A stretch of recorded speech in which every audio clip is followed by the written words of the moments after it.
Halo semua, welcome back to Popcorn Podcast Ronis bersama saya Rifat Satridila Harja and I'll be hosting this podcast today. So, in today's podcast, membalikan sejarah kita bertemakan Agustus Indonesia Maju. Kita akan membahas seputar Indonesia dan bagaimana kemajuan Indonesia dibandingkan dengan negara-negara lain. Oke, so di podcast hari ini seperti biasa, saya akan mengundang salah satu teman saya, salah satu narasumber yang mungkin kita bisa ajak berbincang-bincang dengan mengenai hal-hal yang saya sebutkan tadi ya. Oke, so tanpa lama-lama, mari kita sambut saja. Ini dia, Dear Dava. Halo, Dear. Halo. Halo. Apa kabar? Alhamdulillah baik. Alhamdulillah baik. Saja. Oke. Oke, Dear. Aduh, sebenarnya kita udah ketemu kapan sih? Berarti? Kapan? Sebelum masuk kuliah ya. Bahkan sebelum kuliah. Itu terakhir kali ketemu ya. Oke. Oh iya, Ding. Oke, Dear. Sebelum kita masuk ke materi atau masuk ke tanya-tanya, please. Oh ya. Introduce yourself, your name, apa ya? Mungkin Instagram lu, mungkin Alright. lu kuliah di mana sekarang, lu kesehariannya gimana? So. Alright. Jadi nama gue Dear Dava Aryanugraha Sanyoto, biasa dipanggil Dear atau Dava. Terus gue sekarang kuliah di yang namanya Ritsumeikan Asia Pacific University atau bahasa Jepangnya Ritsumeikan Asia Taihyo Daigaku.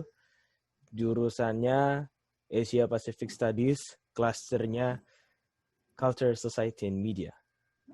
Terus untuk saat ini mungkin kalau hobi itu sekarang naik sepeda, dengar musik, baca buku. Terus apa lagi? Itu aja. Ya itu ya. Ntar kita taruh plug lo di akhir-akhir if people want to find you. Siap. Oke. Dear. Pakai sang juga boleh. Jepang. Tadi gue masih belum bisa nyebut nama ini loh. Masih belum bisa nyebut nama universitas lu. Yang gue tahu apu aja soalnya. Pakai apu juga boleh. Ya apu ya. Orang Indonesia di sini juga pakainya apu soalnya. Oh gitu. Di sana nyebutnya juga apu gitu. Kalau orang Indonesia bilangnya apu. Orang internasional lain bilangnya EPU. EPU. Oh. Dan sebenarnya gue baru tahu sebenarnya dari semenjak kita ketemuan dari lama itu, panggil lo Dear kan. Dan gue baru tahu kalau panggilnya Dear. Iya, sebetulnya Dear. Cuman orang juga udah terlanjur manggil Dear, jadi ya let's just go with the flow. Memaklumi ya. Santai. Aduh man, sebenarnya gue mau kecap sama lo ya. Padahal meskipun kita baru aja melakukan live bareng beberapa waktu lalu. Iya ya. Bareng ya. Sebenarnya kemarin tuh gue pengen nanya sama lo tuh di Jepang udah berapa lama sih berarti? Karena semester depan gue udah masuk tahun keempat, bisa lah kita hitung masuk 3 tahun lah ya. 3 tahun? 3 tahun. Kuliah itu sama kan ya di mana-mana ya? 4 tahun juga kan?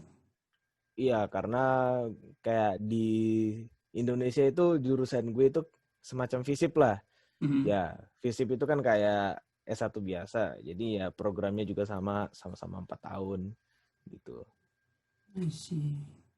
Sebenarnya kalau gue mau ngomongin soal kuliah lu, gue juga bingung sih sebenarnya. Karena gue nggak begitu paham dengan jurusan lu. Karena jurusan lu bukan suatu hal yang ini ya.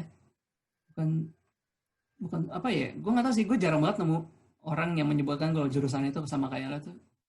Dikit banget loh. Gitu kah? Di sana banyak. Sekelas lu berapa sih di kuliah tuh? Oh, kalau satu kelas gitu biasanya nggak ngitung. Tapi bisa dikira-kira tuh kalau ada tempat duduknya itu 200 tempat duduk. Jadi kalau misalkan sekali lecture itu ada 200 tempat duduk. Itu artinya ada 200 slot untuk masuk di kelas itu. Karena kalau kami itu kan kelasnya nggak dipilihin. Kami kelas tuh milih sendiri kan. Terus juga kebanyakan moving out class. Jadi kalau misalkan khusus buat kelas lecture, itu bisa sampai menampung 200 murid gitu. Tapi kalau misalkan kelas yang kecil, biasanya kayak gini kelas seminar atau kelas bahasa, itu menampung maksimum 20 murid doang. Oh, I see. Paham. Tapi berarti lu emang dari awal lu masuk kuliah itu di Jepang dong ya? Maksudnya nggak lu bukan semacam pindah sebutannya apa? Kayak sebutannya tuh Exchange. ya exchange. Lu bukan Bukan. emang lu Bukan di exchange. sana, lu akan berakhir di sana juga kan? Iya, dari awal sampai nanti lulus di Jepang. Lulus di Insya Jepang. Allah. Well, good luck man. Thank you. Lulusan lu semoga lulus dengan nilai terbaik ya. Amin. Aduh.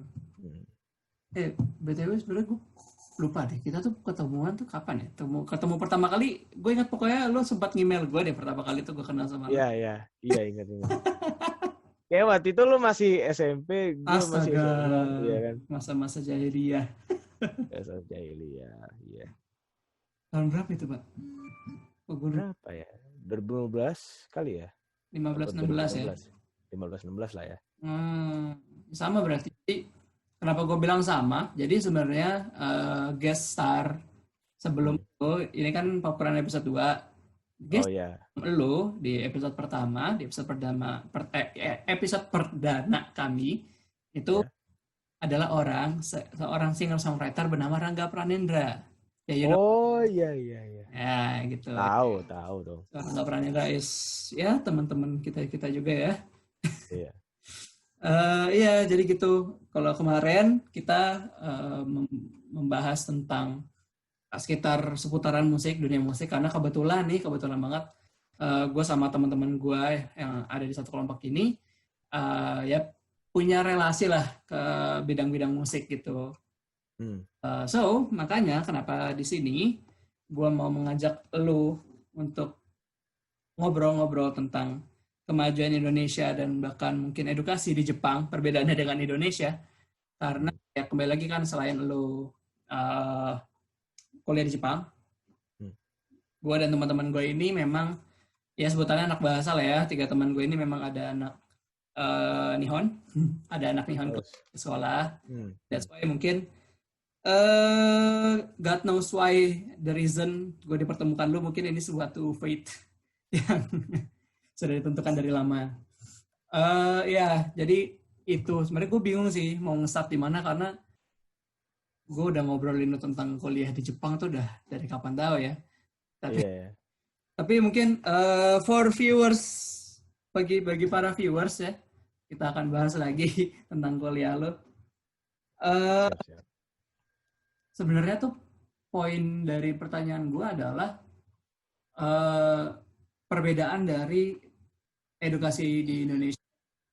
Tapi setelah gue konfirmasi lagi sama lo tadi di awal kan emang lo bukan exchange kan, lo memulai dari sana, lo akan berakhir di sana juga. So you don't exactly have the imagery of kuliah di Indonesia gitu kan.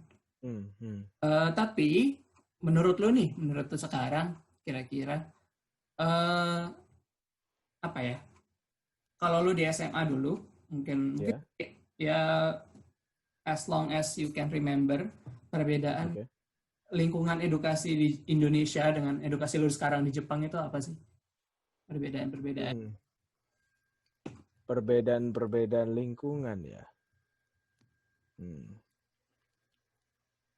Kayak mungkin kalau misalkan perbedaan, jadi begini, kayak yang bisa gue lihat misalkan nih, karena gue juga punya teman kan yang kuliah di Indonesia ya. Jadi mungkin gue bisa coba jawab dengan sudut pandang teman gue yang lagi di Indonesia nih. Kalau di Indonesia berbedanya adalah kalau IPK itu mungkin sangat penting ya, sangat krusial ya. Kenapa? Karena orang di Indonesia mungkin kalau kerja gitu, itu nggak dilihat cuma dari universitas tapi juga dari IPK. Itu yang aku tahu. Soalnya kayak aku juga pernah dengar dari beberapa teman-temanku yang HRD, mereka memprioritaskan orang yang dari universitas bagus atau universitas bergengsi, lalu dilihat juga dari IPK. Itu kalau misalkan buat urusan nyari kerja. Tapi kalau di Jepang, itu uniknya. Sebetulnya, at least in my school, at least in my university, itu dia syarat kelulusan hanyalah mengambil SKS. 124 SKS kan. Nah, kalau misalkan mau nulis skripsi atau mau job hunting, di sini boleh, cuman nggak wajib. Kalau misalkan di sini, kebanyakan orang Jepang itu nggak ngejar S2, kecuali kalau memang passionate terhadap akademik. Jadinya yang mereka yang nggak passionate terhadap akademik, mereka tuh biasanya cuma ngabisin SKS, habis ngabisin SKS yang 124 itu, mereka langsung job hunting.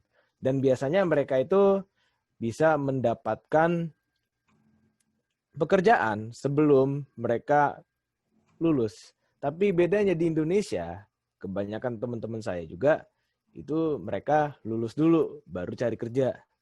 Kalau di sini, misalkan nih, semua SKS sudah selesai gitu, sampai tahun ketiga. Nah, tahun keempat itu karena SKS sudah selesai, itu nggak perlu kuliah lagi dong. Mereka bisa milih antara mau skripsi atau mau cari kerja. Dan mereka yang memilih untuk cari kerja gitu. Misalkan nih, semester pertama mereka cari kerja, semester kedua mereka udah selesai cari kerja, udah dapat beberapa undangan untuk masuk perusahaan yang mereka mau, ya mereka tinggal accept, terus habis lulus itu mereka langsung berangkat, misalkan ke Tokyo atau ke Osaka, langsung kerja. Banyak yang seperti itu. Oh, itu berarti berdasarkan tadi ya cerita dari teman-teman lo yang kuliah di Indonesia ya? Iya, tapi misalkan mungkin gue belum bisa menjawab pertanyaan mengenai lingkungan ya. Tapi kalau misalkan mau gue bandingin sama sekolah gue yang di SMA yang di Indonesia itu, tuh bedanya mungkin kalau misalkan apa ya? Sebentar, saya mikir dulu ya. Take your time, man. Karena memang udah 3 tahun gitu, bahkan udah lupa rasanya belajar di Indonesia itu ya. Tapi mungkin kalau misalkan perbedaannya SMA sama kuliah itu bedanya drastis. Tapi kalau perbedaan antara kuliah di Indonesia sama kuliah di Jepang gitu, lingkungannya mungkin agak susah. Oh, saya ingat satu hal. Kalau di Jepang itu, setidaknya di universitas gue, itu dia nggak ada yang namanya perpeloncoan gitu. Jadi kalau masa orientasi itu kita malah sebutannya namanya ada gohankai. Gohankai itu apa? Makan-makan. Oke. Ya. Oke, makan-makan. Dibayarin tuh. Oh, enggak dong, bayar sendiri dong. Oh, kirain kan? Kalau kita semua di Indonesia kan keluarga Ogi sebutannya, ogah rugi. Oh iya, ogah rugi ya. Ya banyak orang Indonesia juga yang ogah rugi di sini. Enggak semua orang Indonesia sih, cuman kebanyakan. Ya, paham sih. Iya. Tapi dia ya sebenarnya mungkin pertanyaanku salah sih sebenarnya kalau menanyakan lingkungan, karena kembali lagi lo itu ya, karena memang lingkungan kuliah mungkin memang beda sama SMA, dan terutama memang setelah lo SMA lo pindah langsung ke sana kan. Makanya gue minta maaf kalau misalkan memang belum bisa Oh, it's menjawab okay, it's okay, pertanyaan. it's okay. Gue cuma penasaran aja gitu, maksudnya kan ya kita banyak lah ya, kan banyak juga gitu orang Indonesia yang pergi ke Jepang untuk melanjutkan kuliah. Mereka lanjutkan studi di sana. Ya mungkin yang paling terkenal sekarang lo tau lah Jerome Pauline, dia Iya, kan, betul. dan mungkin banyak sih banyak yang ke Jepang gitu untuk melanjutkan. Sebenarnya pertanyaan gue untuk hal itu, kenapa lu pilih Jepang sih sebenarnya? Karena out of all places lu bisa di Indonesia, lu bisa mungkin yang dekat-dekat gitu kan kayak Singapura, atau kan banyak gitu lo beasiswa ke sana, atau mungkin orang yang kuliah langsung ke sana banyak. Why Japan? Japan. Why Japan? That answer is, I think it's kind of a little bit rhetorical though. It's like, it's just have been a dream country for me. Maksudnya sebagai orang yang menyukai pop culture Jepang gitu, masa nggak pernah bermimpi ke Jepang gitu. Jadi kayak kayak ke Jepang, kayak gue milih Jepang gitu, it's actually a dream for me gitu, kayak yes Jepang gitu loh. Tapi pada akhirnya kayak gua berkuliah di kota yang namanya Beppu, itu dia di Prefektur Oita dan dia di Pulau Kyushu. Kalau misalkan ditanya gitu, jauh nggak sama Tokyo? Itu udah beda pulau, Pak. Dan banyak yang bilang apa, enak dong lu kalau misalkan ke sekolah naik kereta gitu, jalanannya bersih. Mungkin jalan bersihnya benar, cuman naik keretanya itu salah. Karena kalau di Kyushu itu kereta, misalkan nih kalau di Tokyo itu ada yang namanya Yamanote Line, di mana kalau misalkan itu kereta, misalkan nih satu line gitu bisa 10 kereta di Tokyo sendiri, tapi di kota kami Beppo itu cuma ada 2 stasiun. 2 stasiun dalam satu kota. 2 stasiun dalam satu kota dan kotanya besar. Jadi mereka Oh. kalau mau berpindah tempat itu naik apa? Mereka biasanya naik bis gitu. Berarti kalau lu dari Indonesia lu mau ke university lu, berarti mereka dari orang yang tersebut dari Indonesia, dari Soekarno Hatta, mereka Hmm. Narita atau lewat mana tuh?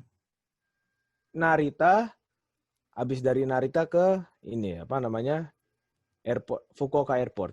Atau misalkan dari Soekarno Hatta ke Fukuoka Airport juga bisa. Kenapa? Karena Fukuoka Airport itu dia internasional. Hmm. Ah, Oh, oke oke. Berarti dari tapi dari airport ya Fukuoka berarti pakai dari kapal. airport Fukuoka. Enggak. Fukuoka itu kan udah di Pulau Kyushu-nya itu sendiri. Jadi Oh, oke oke. dari airport Fukuoka itu dia langsung connect ke ke stasiun kereta Hakata, dan dari stasiun kereta bukan, maaf. Jadi dari airportnya itu Fukuoka, dia ada stasiun kereta kecil, jadi kayak local train itu namanya kayak Fukuoka Airport Station mungkin namanya. Terus langsung ke stasiun Hakata. Terus stasiun Hakata itu stasiun gede. Terus dari stasiun Hakata baru bisa pulang naik kereta ke Beppu. Ya, quite a trip lah ya. Quite a trip, of course. But you enjoy it there kan? Lo enjoy tinggal di sana, lo enjoy. Enjoy banget gitu. No distractions.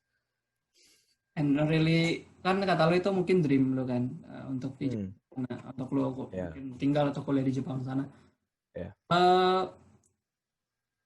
Apa yang belum lo achieve dari dream lo itu? Kira-kira nih, ada nggak yang lo belum lo achieve dari dream lo selama di Jepang? Ini sebenarnya boleh nggak gue ngomong ini? Ah. Belum pernah dapet cewek Jepang. Oh, ya paham. Ya, betul. Ya. Ini maaf nih berjawabannya seperti ini nih. Iya, slow. Memang pertanyaannya seperti itu. Tapi maksudnya berarti emang ya you happy being there, lo senang. Yeah, of course. You ever got homesick? Lo kangen Indonesia? Kangen banget gitu. Gue sebetulnya rencana pulang this summer. However, due to this kind of circumstances, gue nggak bisa pulang. Padahal pengen banget kan. Kangen banget sama Indonesia. Kangen sama apa ya? Apa yang paling lo kangen sama Indonesia? Selain keluarga kali ya. Selain keluarga. Yang lainnya? Yang jelas ini makanan. Contohnya seblak gitu. Atau sate kelinci gitu. Di sini kan nggak ada kelinci dimakan, itu nggak ada. Di Indonesia kan ada gitu. Sih. Tapi berarti lu sebenarnya nih ya kan, oke, lu bilang lu dream ke Jepang gitu. Ya. Yeah. Berarti apakah itu dream lu dari kecil atau mungkin waktu lu kapan gitu? Itu apa ya sebutannya? Kayak perkenalan lu pertama kali kepada Jepang tuh, itu waktu kapan? Oh, itu SD, bro. Gua udah niat bukan niat ke Jepang. Gua udah seneng sama Jepang itu SD. Dan dari situ gua sedikit cerita pernah sebetulnya exchange juga bukan exchange, ya semacam exchange, tapi kayak cuma seminggu gitu selama pas SMP kelas 2, dan itu pertama kalinya ke Jepang, pertama kalinya ke Tokyo, dan di situ gue merasakan apa namanya kayak bagaimana caranya hidup sebagai orang Jepang walaupun cuma 1 minggu gitu, walaupun juga nggak tahu bahasanya kayak gimana. Terus ya gitu, di situ keluarganya baik, dan sebetulnya selama waktu itu pas kuliah gitu kami juga sempat ketemu sekali gitu. Jadi memang sudah pernah kenal satu keluarga Jepang itu, homestay di keluarga Jepang itu, terus pas kuliah gitu ketemu lagi tuh seneng banget sih. Lu pertama kali kenal Jepang berarti SD. SD. Waktu jadi exchange lu itu SD atau SMP sih sebenarnya tadi itu? Maksudnya? SMP. Exchange-nya SMP. itu lebih ke homestay sih. Hmm. Jadi kayak nggak beneran pertukaran belajar. Cuman waktu itu sempat ke sekolah gitu, sempat belajar. Dan But you don't understand the tinggalnya sama, language. ya I don't understand the language at all at that time. Susah banget. Hmm. Ini kalau gue dengar dari Jerome Pauline, dia Ya. sering cerita kalau dia ke Jepang, dia emang kuliah beasiswa, siswa, dan emang dia sebelum masuk kuliah ada setahun untuk belajar bahasa Jepang di sana. Oh ya. Ya. Itu kejadian di lu juga nggak? Gua kuliah pakai bahasa Inggris. Iya, gue inget. Tapi kalau di tempat kuliah gua itu bahasa Jepang itu syarat kelulusan. Jadi misalkan nih kayak kita sebetulnya bagi bahasa Jepang itu dari 4 level ya. Pertama foundation, intermediate, pre-advance, advance. Syarat kelulusan itu dia sampai level 2 sini, intermediate. Okay. Terus gue sampai mana belajarnya? Sampai pre-advance. Gitu. Belajar sendiri berarti? Itu kelas sih. Oke. Ada kelasnya sendiri gitu. Cuman gitu kayak kuliah pakai bahasa Inggris, cuman tetap harus belajar bahasa Jepang untuk survival needs gitu. Ya, tapi kalau dilihat dari hobi-hobi kita, sering nonton tokusatsu, kan? Kita suka tokusatsu segala macem. Ya, malah seneng kali ya belajar ya, bukan kayak menjadi pressure. Seneng. Kadang-kadang belajar single language jadi pressure gitu kan. Tapi buat kita enggak lah ya. Buat lu enggak? Iya. Enggak lah. Satu keuntungan belajar bahasa Jepang adalah kalau nonton tokusatsu, nonton anime gitu, ya nggak pakai subtitle. Paham ya? Asik. Pakai ya setidaknya pakai closed caption lah gitu. Biar bisa belajar juga maksudnya dia ngomong apa sih gitu. Tapi bukan pakai subtitle. Ya pakai subtitle kadang boleh kalau memang beneran nggak ngerti. Cuman untuk sekarang ini gue lebih pakai closed caption sih karena gue memang belajar bahasa Jepang juga. Walaupun udah nggak belajar bahasa Jepang lagi di kelas gitu. Karena memang apa syarat kelulusan gue udah terpenuhi untuk bahasa Jepangnya sendiri itu. Well, ya, aku penasaran aja sih karena kan I personally belum pernah ke Jepang ya. Tapi setiap kali ngelihat ya entah itu dari video YouTube, entah dari manapun, gue ngeliatnya kayaknya kok pengen gitu rasanya ke sana. Mesti banget ya berarti ya sebagai tokusatsu fan harus ke sana ya. Oh harus dong. Itu dream Harus tuh. dong. Iyalah. I'll be your guide tuh. Wah. Kalau misalkan lu datang ke sini. Apa sebutannya? Yoroshiku onegaishimasu. Bisa yoroshiku. Di bahasa Jepang nih ya. Aduh. Well, ya semoga lo cepat-cepat balik ke Indonesia ya, kita ketemu lagi tuh. Harus banget. Iyalah, kita harus ketemu lagi lah. Oke. Jadi, gue mau menanyakan tentang kembali lagi sebelum masuk ke perkuliahan lagi nih, gue pengen nanya tentang experience lo di sana. Maksudnya how's your life going there? Kalau di sana tuh gimana aja? Terus apa namanya? Kayak keseharian lo di sana ngapain aja? Kayak kan maksud gue mungkin kalau kita kembali ke perbedaan. Kalau lo tiap hari di Indonesia misalnya kita ngapain gitu. Kalau lagi free time ngapain, lu kira-kira melakukan suatu hal apa gitu yang berbeda, mungkin di Jepang ada yang berbeda nggak? Yang lu Oh, sukai gitu. tentu saja ada yang berbeda dong. Jadi contohnya kayak kalau di Jepang gini, apalagi kalau libur panjang, itu biasanya kami sebagai mahasiswa yang haus akan duit, haus akan sponsor gitu. Misalkan beasiswa gitu, belum dapat beasiswa, kami melakukan yang namanya arubaito. Jadi apa itu arubaito? Itu sebetulnya kalau di Indonesia istilahnya part-time job lah. Hmm. Dan sedikit cerita, kami kalau misalkan selama sekolah itu part-time job atau kita sebut aja baito gitu, arubaito atau baito. Sekarang kita sebut baito. Baito itu kami selama sekolah itu maksimal 28 jam per minggu. Tapi kalau misalkan hari libur itu 40 jam per minggu. Jadi karena itu gue kalau misalkan gak ngapa-ngapain nih, kalau nggak liburan gak kemana-mana, ya mending kerja, mending baito gitu. I see. Hmm. Beda banget ya pasti lo kalau di Indonesia berarti free time termasuk kan, apalagi lo waktu SMA mungkin free time lebih ini kali ya, lebih Oh ya. ya I'm living here.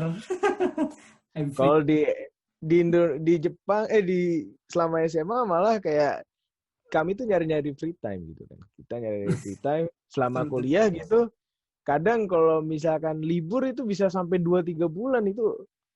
Kalau misalkan Oh, diem di rumah doang gitu, kalau nggak liburan atau nggak kerja gitu ya busuk aja di rumah. perlu duit. Gitu. Ya, Kami butuh makanya uang. kayak kalau misalkan memang begini, butuh uang kan, kerja. Karena kalau memang sudah diizinkan kerja ya kenapa tidak gitu kan. Betul, betul, betul, betul. Hmm. Hmm. Tapi ini kalau lo nggak keberatan gue nanya ya, live Oh, silakan. sana tuh per bulan Kenapa? berapa tuh? Lu Apanya? tuh kalau gitu gue mulai kayak gini deh, bridgingnya gini.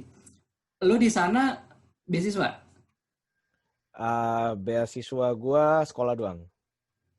berarti live. Biaya hidup gua kerja lagi. Oke. Hmm.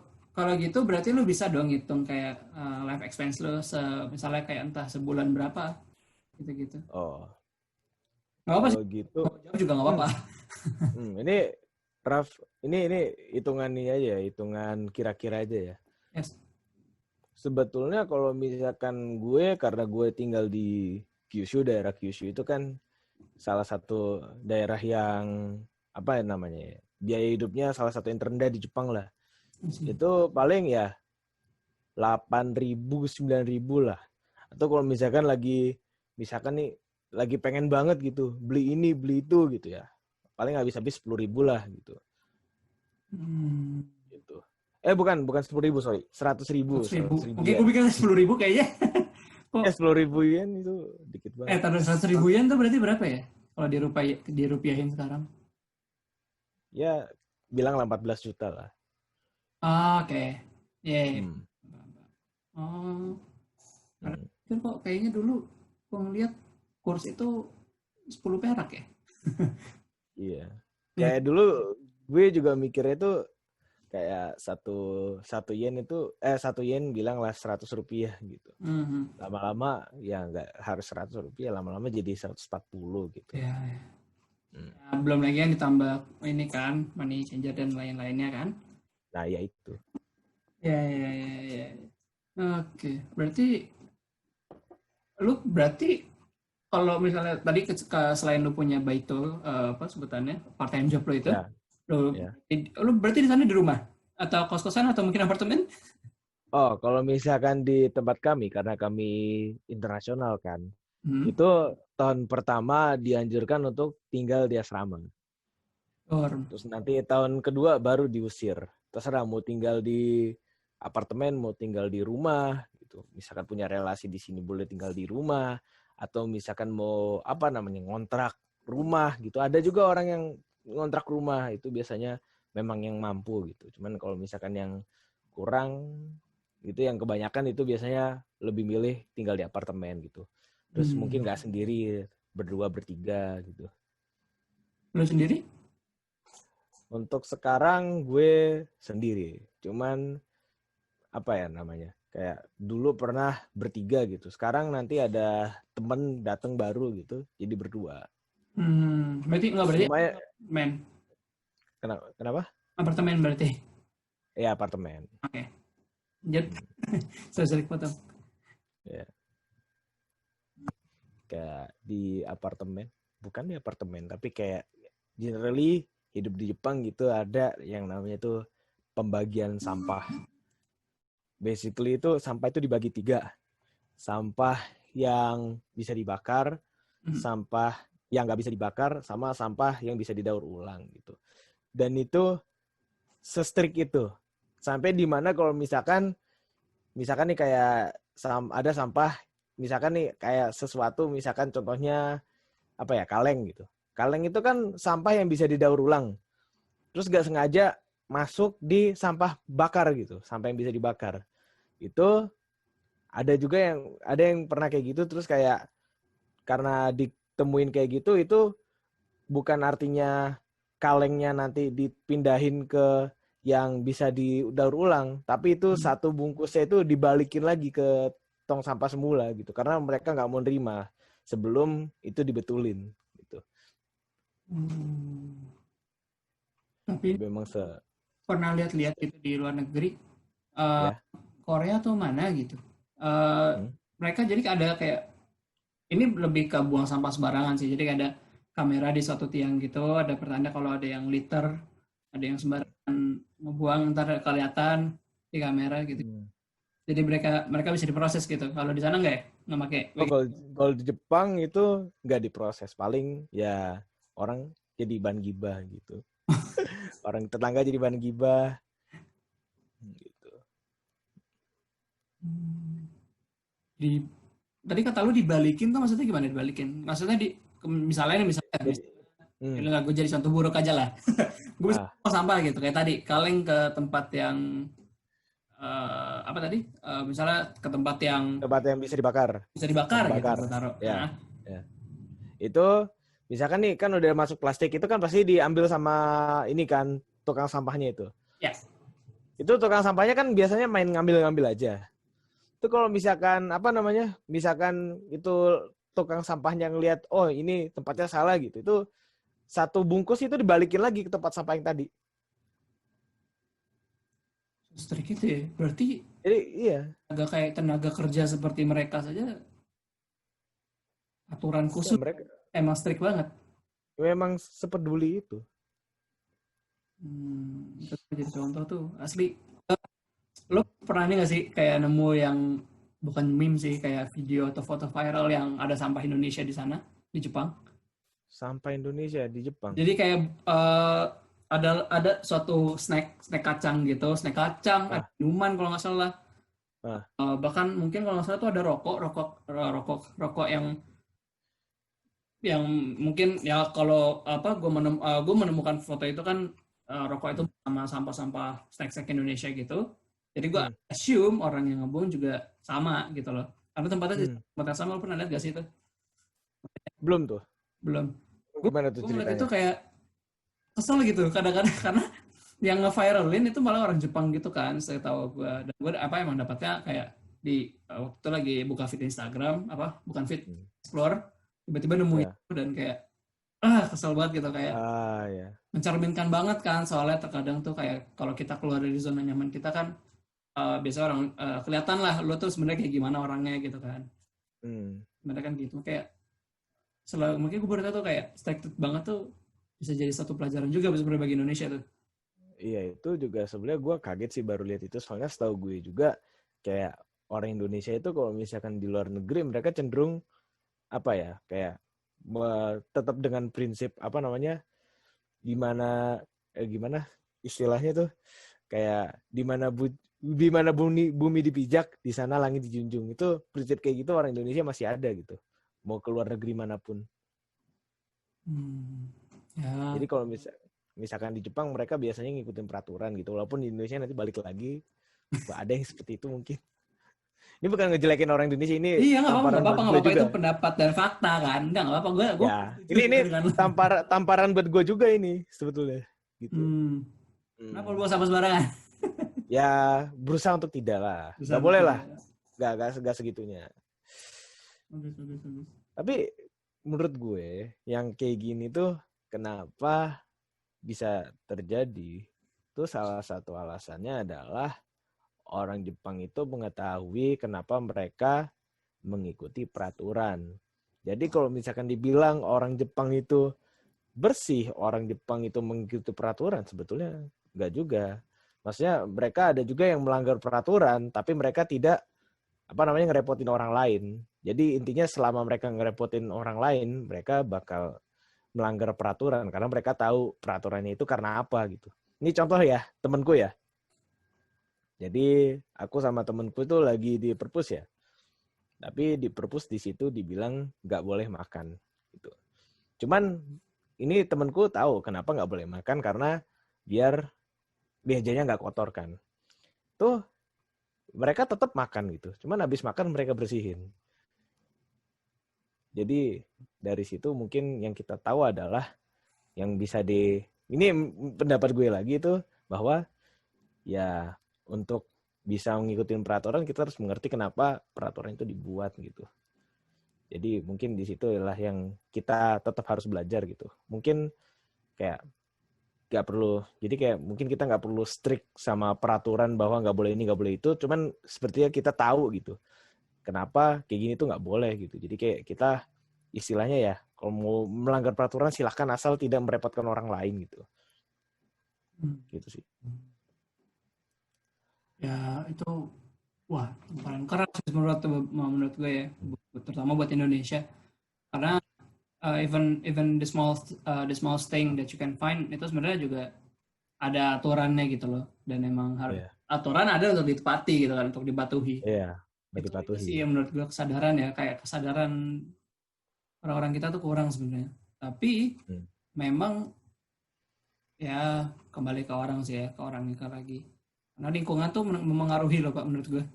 Ini nggak sih? Iya. Makanya memang harus pelan-pelan.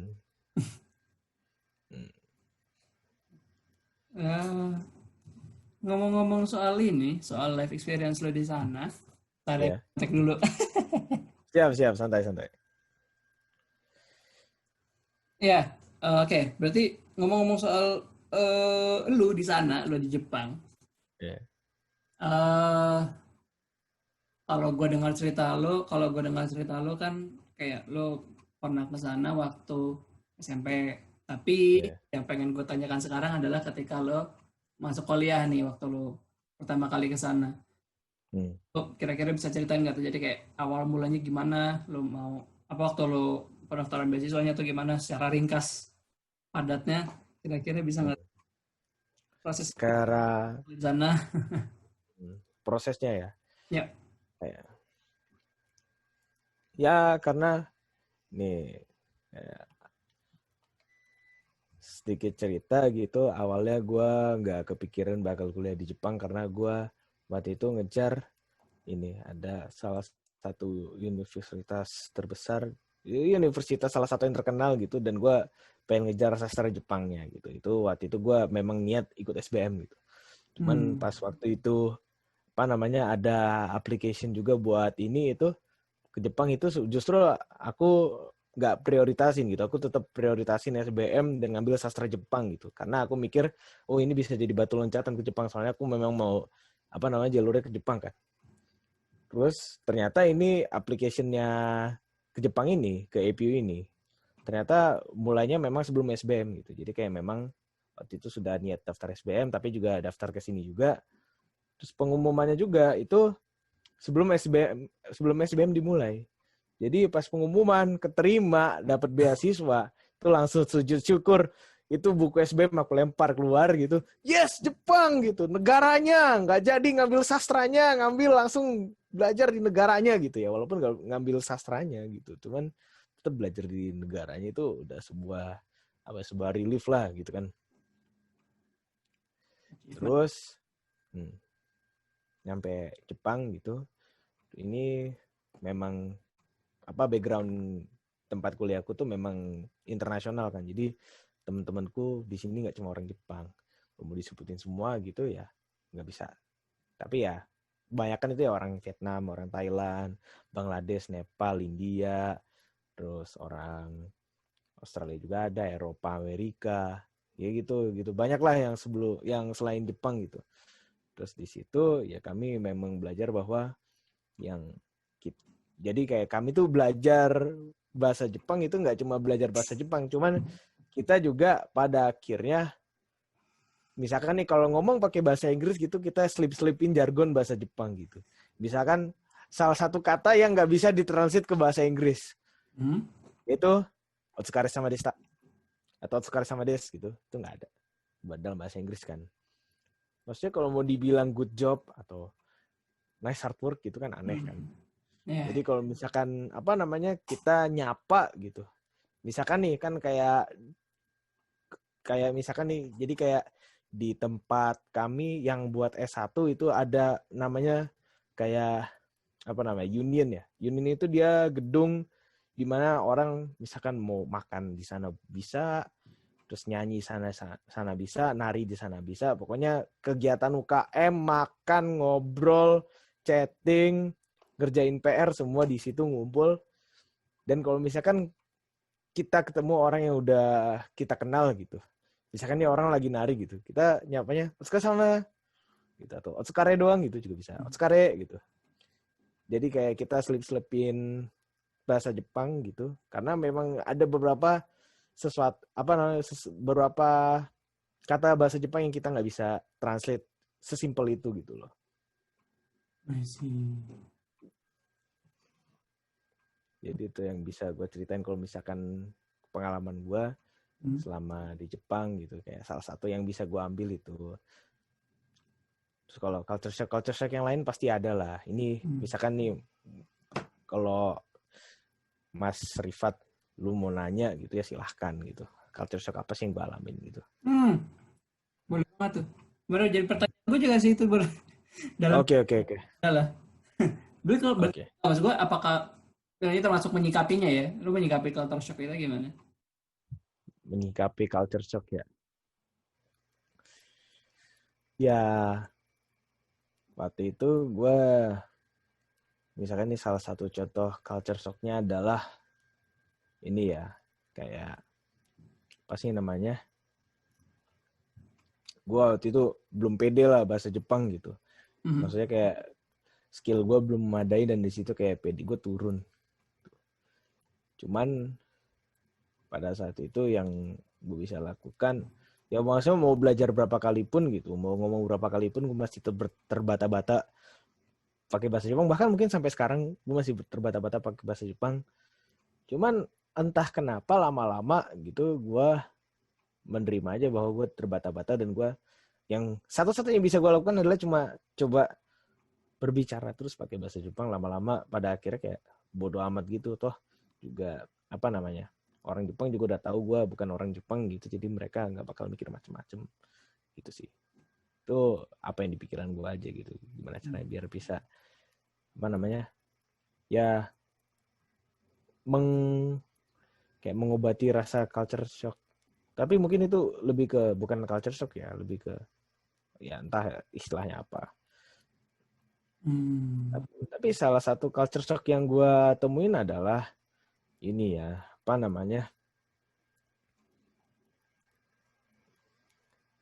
kayak di Jepang tuh lebih bebas gitu daripada di Indonesia gitu. Kayak salah satu contohnya adalah kayak di Jepang asrama gitu, walaupun jadi kayak asrama di tempat kami tuh ada yang lantainya cowok semua, ada yang cewek semua, ada yang campur gitu. Dan pesantren ya? Itu bukan pesantren. Jadi emang ada yang campur gitu.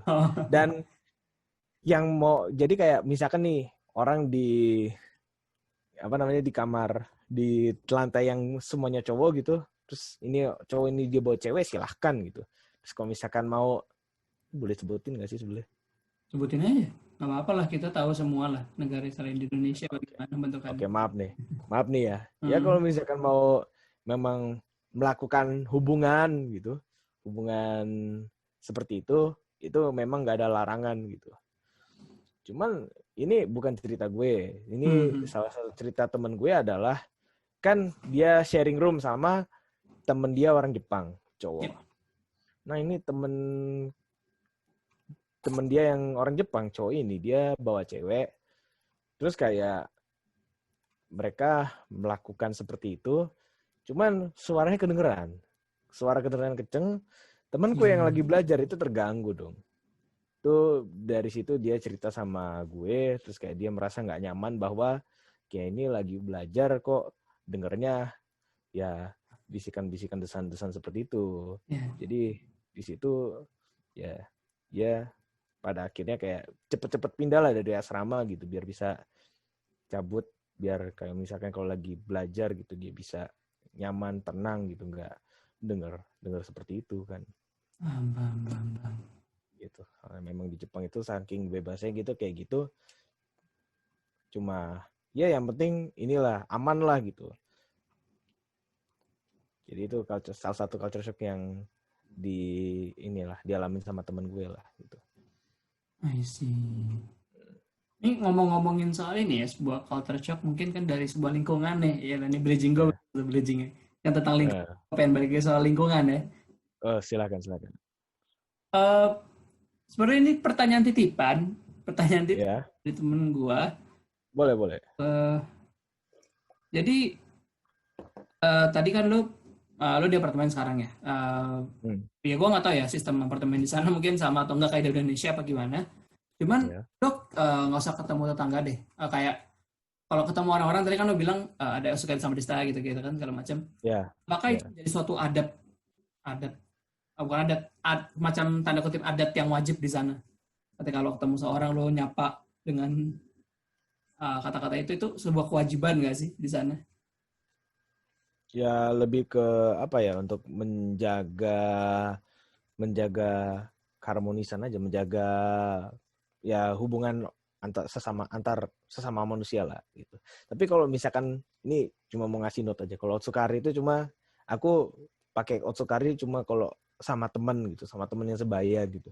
Cuman kalau misalkan memang sama tetangga gitu, karena mereka banyak yang lebih lebih berumur, lebih tua daripada aku, gue makanya ya konnichiwa, konbanwa, ohayo gozaimasu gitu. Lebih ke sapaan waktu ya daripada lebih ke sapaan waktu, karena itu memang jauh lebih formal kan daripada otsukare gitu.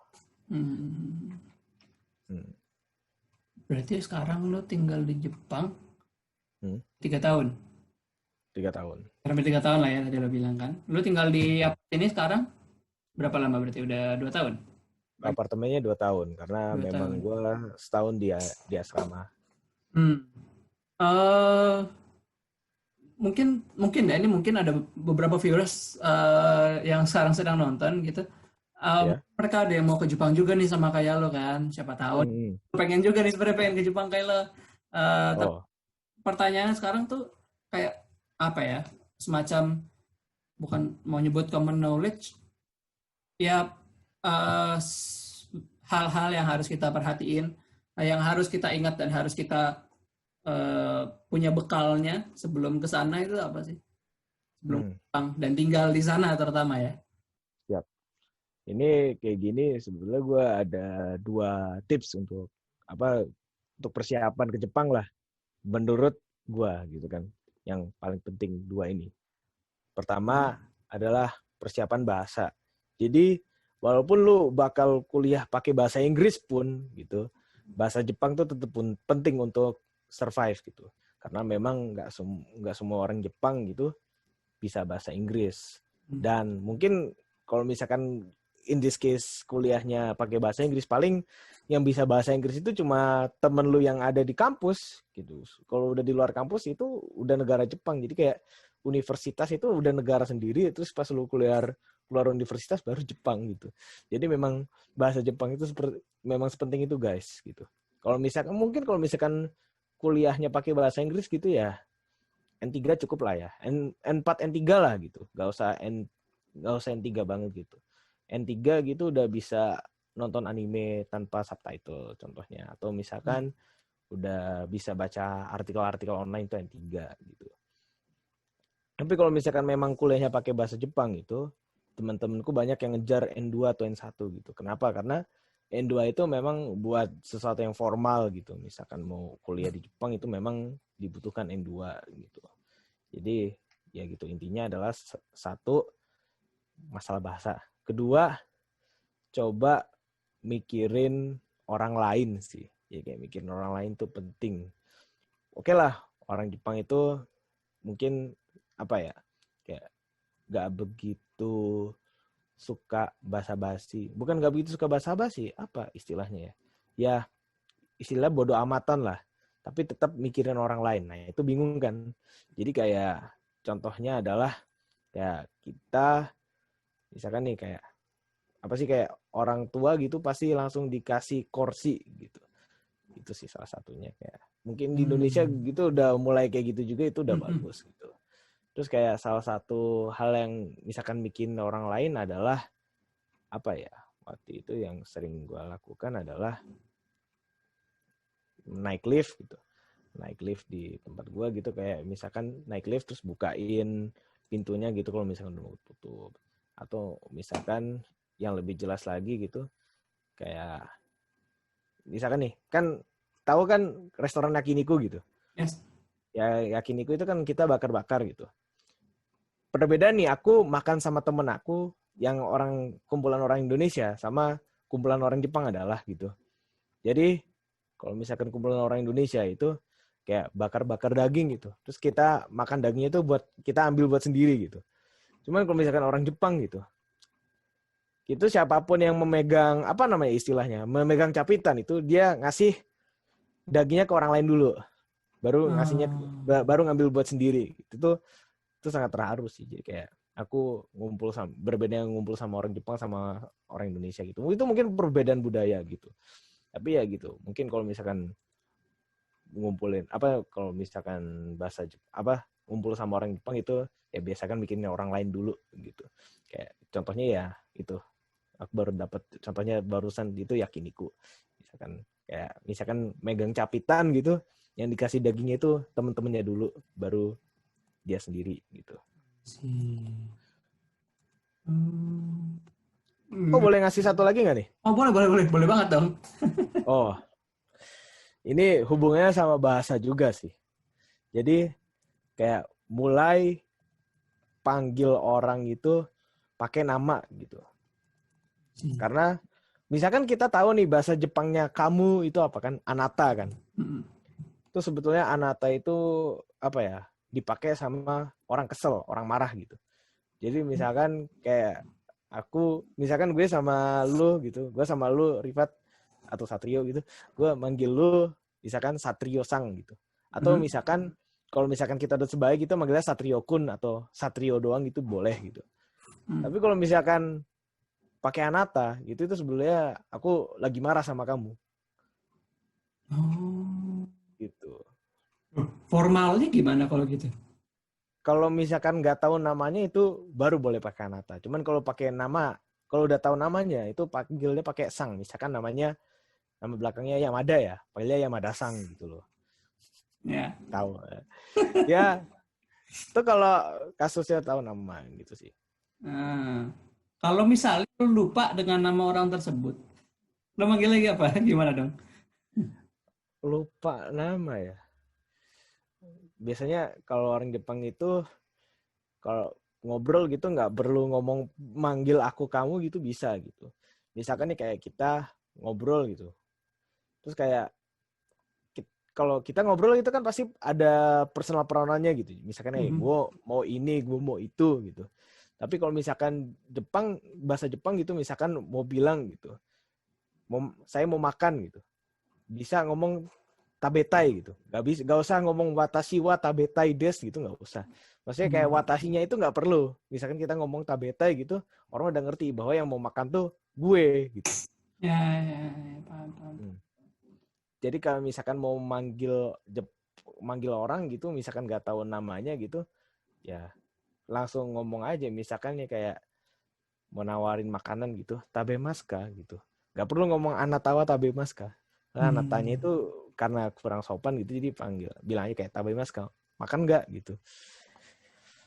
Ya kalau lupa orang mang hoi gitu ya. Cuman angkat tangan terus ngomong hoi. Manggil-manggil doang ya. Kalau manggil nama gitu kayak, oi, kalau nggak os gitu atau yaho gitu kan. Ada ini lebih apa kayak formal casual gitu-gitu ya. Ada Iya. bedanya ya. Macam-macam kan sebutannya setahu gue. Bukan sebutan, sorry. Penyebutannya tuh beda-beda kan. Iya gitu.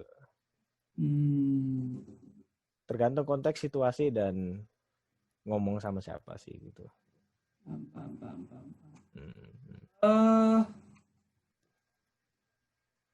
Suatu perbedaan mungkin ya yang gue temukan sebenarnya dibandingkan daripada Jepang dan Indonesia, mungkin lebih ke ini ya Pak, apa sebutannya?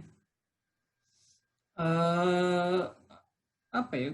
Gue mau bilang tentang kayak lingkungan hidup juga sih sebenarnya ya. Mungkin yang gue sadari, yang gue lihat-lihat, mungkin apa ya? Gue mengkotakannya mungkin dari drama-drama yang gue lihat atau mungkin experience orang yang nge-vlog di sana atau gimana. Mereka, maksud gue orang-orang di Jepang itu ini ya, kayak mereka untuk orang-orang yang bekerja terutama itu emang mereka kayak jarang berinteraksi gitu loh. Maksud gue kadang-kadang di jalan ya, kalau gue di Indonesia itu kayak lagi di jalan misalnya kayak ada orang yang bahkan pakai baju kantor gitu tiba-tiba mungkin lagi ngobrol atau mungkin lagi bareng-bareng bahkan di jam kerja. Tapi kalau entah ya ini benar atau enggak, gue melihatnya kalau entah di vlog-vlog atau mungkin di video dokumenter gitu, orang-orangnya lebih kayak straight to the point gitu loh. Jadi kayak gue mau kerja ya udah gue buru-buru ke sana. Jadi beneran ini sih ya, lebih apa sebutannya ya, itu yang gue sadari gitu. Tapi ya gitulah pokoknya. Gue bingung juga sebenarnya jelasinnya ya. Apakah itu kejadian di lu gitu atau mungkin itu sebuah kesadaran bodoh gue aja. Maaf nih, maksudnya kayak apa sih bahasa basinya atau bukan gitu, atau misalkan nih kayak orang Jepang langsung kerja apa gimana. Mungkin gue ngertinya begini ya, kayak mungkin ini ada hubungannya sama orang Jepang itu kayak harus tepat waktu atau gimana gitu. Tapi ya orang Jepang itu walaupun harus tepat waktu, mereka itu berusaha agar kayak ya nggak buru-buru. Jadi kayak dari situ kayak bangunnya mesti lebih pagi gitu. Dan kalau misalkan telat gitu ya sebetulnya kayak yang penting alasannya kuat gitu kenapa telat gitu. Terus kayak ya jadi kayak orang Jepang itu tetap menepati janji, tapi kalau misalkan telat gitu alasannya harus kuat dan harus jujur gitu. Misalkan nih kalau ketemu terus telat gitu. Kalau misalkan memang bangun misalkan karena telat bangun udah bilang aja moshiwake gozaimasen gitu. Nebos teshimaimashita gitu. Kayak moshiwake gozaimasen itu udah lebih tinggi daripada gomenasai gitu. Itu lebih sopan daripada gomenasai gitu. Kayak artinya saya memang nggak punya alasan untuk membuat kamu ini kayak maafkan. Kayak ini sebuah alibi lah gitu. Cuman gue ketiduran gitu. Itu lebih baik daripada mikir-mikir alasan gimana gitu. Itu malah makin kelihatan bahwa bakal melenceng gitu. Itu big no-no sih kalau misalkan ketemu misalkan di Jepang gitu. Mungkin gue ngertinya gitu. Itu mungkin kayak gue belum menjawab pertanyaannya gitu. Silahkan ini bisa diperjelas. Karena gue sebenarnya bingung sih. Pertanyaan gue sebenarnya menuju ke situ. Tapi kok gue tadi kata-kata ya. Gue bingung gitu nanya gimana. Tapi ya oke. Gue paham maksud lu, gue paham.